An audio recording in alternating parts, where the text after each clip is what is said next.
আসসালামু আলাইকুম। আজকে আমি আপনাদেরকে বানিয়ে দেখাবো মুগ ডাল দিয়ে রুই মাছ রান্না। এর জন্য প্রথমে মুগ ডাল শুকনো তাওয়ায় লাল লাল করে ভেজে নেব। ডাউল ভাজা হয়ে গেছে, এখন ডাউলগুলোকে আমি পানিতে ভালো করে ধুয়ে নিব। একটি হাঁড়িতে কিছু পরিমাণ তেল দিয়ে দিয়েছি, এখন এর মধ্যে দিয়ে দেব পেঁয়াজ কুচি। পেঁয়াজগুলোকে হালকা বাদামি করে ভেজে নেব।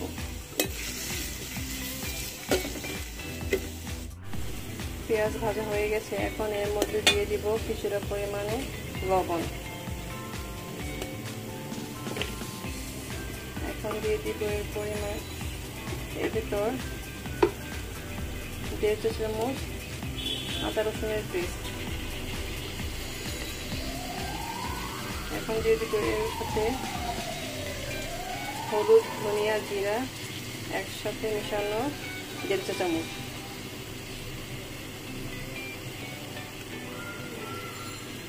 এখন এই মশলাটি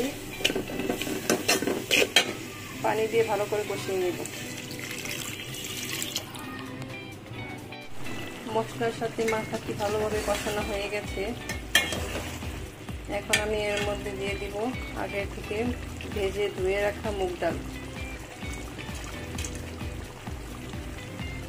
মুগ ডাল দিয়ে এখন 5 থেকে 6 মিনিট ভালো করে কষিয়ে নেব।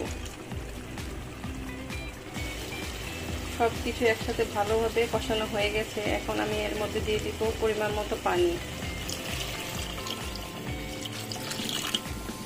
পানি দিয়ে এখন আমি ডাউলটিকে ভালোভাবে সিদ্ধ করে নেব। 15 থেকে 20 মিনিট এখন আমি ডাউলগুলোকে ভালো করে এর মধ্যে সিদ্ধ করে নেব। 25 মিনিট পর ডাউলগুলো সিদ্ধ হয়ে গেছে, ঝোলটা অনেকাংশে টেনে এসেছে। এখন এর মধ্যে আমি দিয়ে দিব কালা জিরার গুঁড়ো।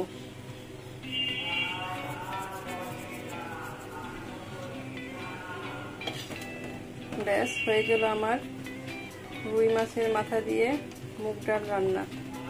সবাই ভালো থাকবেন। ভিডিওটি ভালো লাগলে একটি লাইক, কমেন্ট আর সাবস্ক্রাইব করতে ভুলবেন না। আল্লাহ হাফেজ।